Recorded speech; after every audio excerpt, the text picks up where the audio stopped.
Matapos maipasa ang Advanced Acupoint Opening Method sa grupo, ang bagong gising na Pavilion Master na si Chi Chingmo ay tumayo sa harap ng dambuhalang bronze na pinto ng kanyang coffin. Upang mabayaran si Lin Zikhen sa napakalaking dami ng chi at blood na inilipat nito para gisingin siya, nagpakita siya ng isang umiikot at kumikinang na orb ng enerhiya na naglalaman ng isang yin-yang symbol, at binanggit na ang pagkonsumo rito ay lubos na magpapalakas sa kanyang lakas. Inialay niya ang condensed pill na ito sa binata, at magalang namang tinanggap ni Lin Zikhen ang regalo, habang ipinahahayag ang kanyang pasasalamat sa Pavilion Master. Gayunpaman, mahinahong binaliwala ni Chi Chingmo ang kanyang pasasalamat, at muling idiniin na ang bagay na iyon ay mahigpit na patas na kabayaran lamang para sa kanyang life force sa halip na isang gantimpala. Pagkatapos ay inanunsyo niya na mayroon pa siyang ibang mahahalagang bagay na dapat asikasuhin, at nangakong hahanapin sila kalaunan. Bago pa maproseso ng grupo ang kanyang mga salita, biglang naglaho si Chi Chingmo sa manipis na hangin, kaya naiwang tulala sina Lin Zikhen, Shen Qinggan, Liu Chuanwu, at Yu Yan. Habang nakatayo sa tahimik na subterranean ruins, namangha si Lin Zikhen nang malaman na hindi niya maramdaman ang presensya nito saan man sa loob ng isang dambuhalang radius, na tila ba bigla na lamang itong nawala sa existence. Namamangha sa kanyang hindi mauunawa ang kilos. Nagtanong si Yu Yan kay Director Liu Chuanwu kung alam ba nito ang tunay na biological level ng Pavilion Master. Bagamat inamin niyang hindi niya alam ang eksaktong rank nito, tinansya ni Liu Chuanwu na, batay sa maikling pagpapakita nito ng mga kakayahan, dapat ay isa siyang epic level expert man lang, o kaya naman ay isang legendary level powerhouse. Nagulat si Yu Yan sa posibilidad na kapantay nito ang isang state governor, ngunit masayang sumagot si Liu Chuanwu na maaari pa nga itong maging isang omnipotent mythical level being. Ibinahagi niya na, ayon sa mga sinaunang tala mula sa matagal nang nakalimutang panahon nito, ang mga tao ang bumubuo sa pinakamataas na proporsyon ng mga immortal at mga Diyos, at ang pinakamalalakas sa kanila ay pawang mga tao. Habang nakikinig sa makasaysayang revelasyong ito, napasabak si Lin Zikhen sa malalim na pag-iisip. Inilarawan niya sa kanyang isip ang mariringgel at pinakamataas na mga Diyos ng alamat at nagtaka. Kung talagang nagkaroon ng isang panahon kung kailan ang ganoong kalalakas na mga immortal ay naglakad sa mundo, saan silang lahat napunta?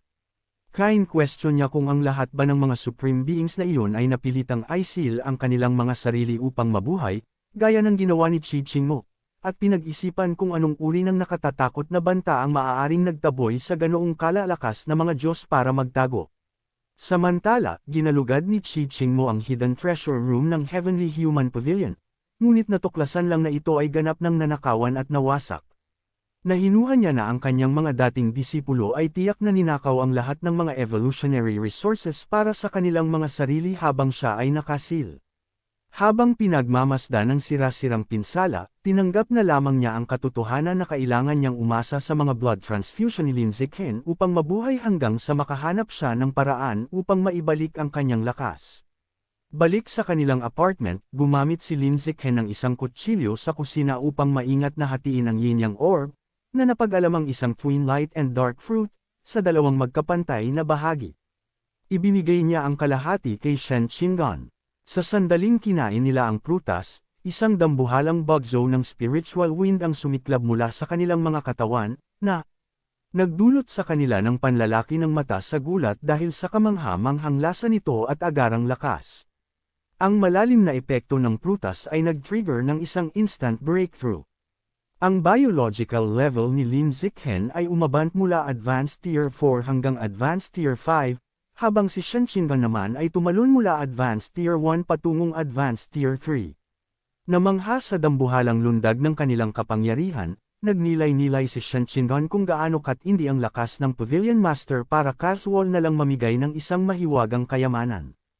Kalaunan, habang magkasamang nakahiga sa kama at magkahawak kamay, pinag-isipan ng magkasintahan ang kanilang mabilis na progreso. Inamin ni Shen Qinggan na tila isang panaginip ang mag-evolve bilang mga advanced level beings bago pa man matapos ang kanilang freshman year.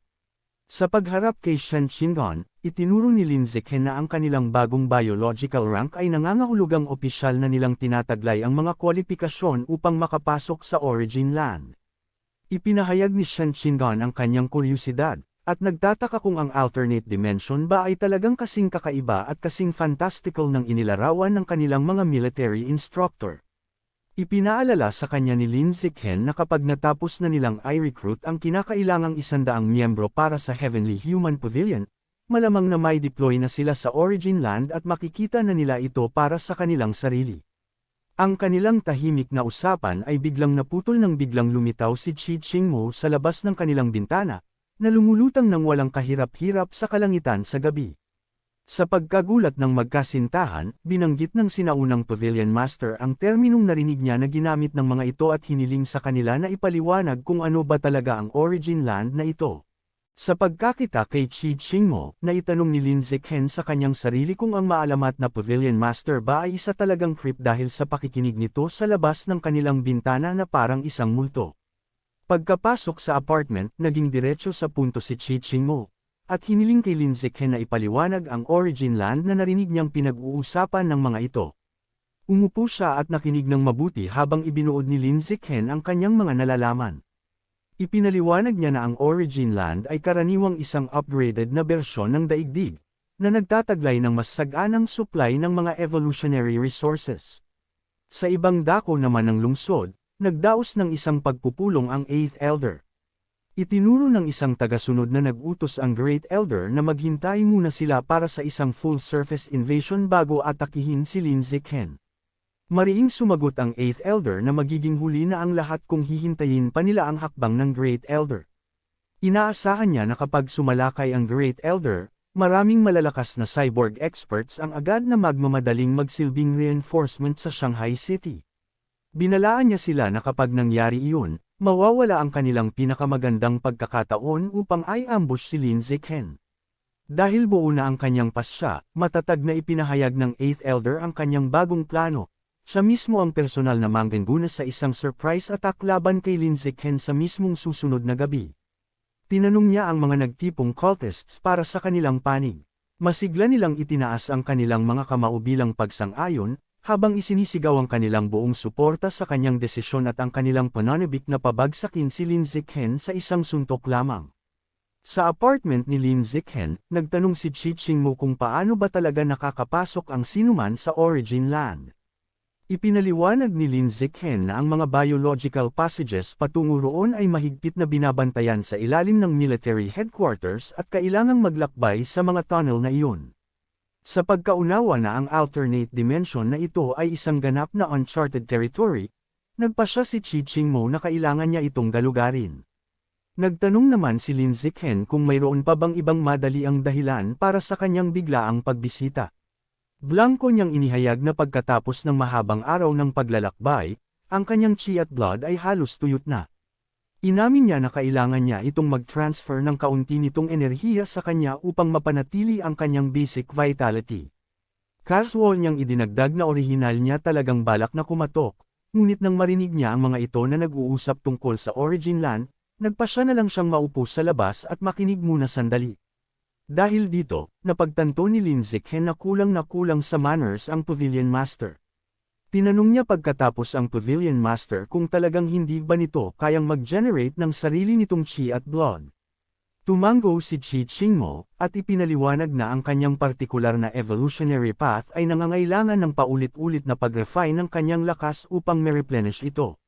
Dahil ang enerhiya sa kasalukuyan nilang mundo ay halos ganap ng natuyo, nawalan siya ng kanyang pangunahing power source, na naging dahilan upang mag-shutdown ang karamihan sa mga functions ng kanyang katawan.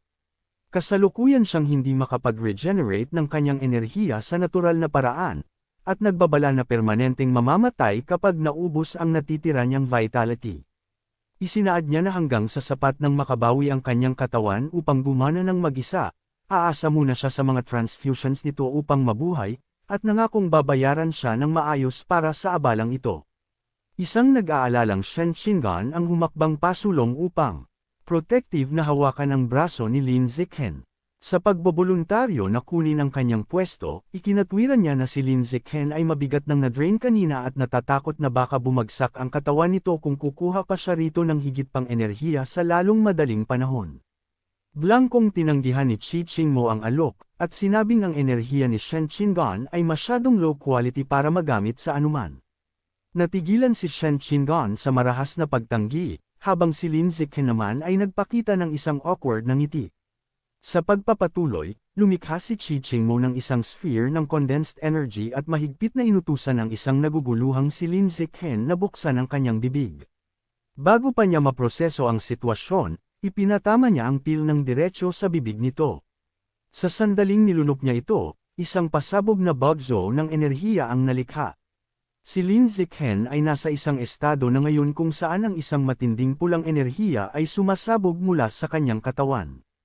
Ipinaliwanag ni Qi Qingmo na ang pil ay tutulong sa kanya upang mabilis na mag-generate ng dambuhalang dami ng enerhiya na kinakailangan niya.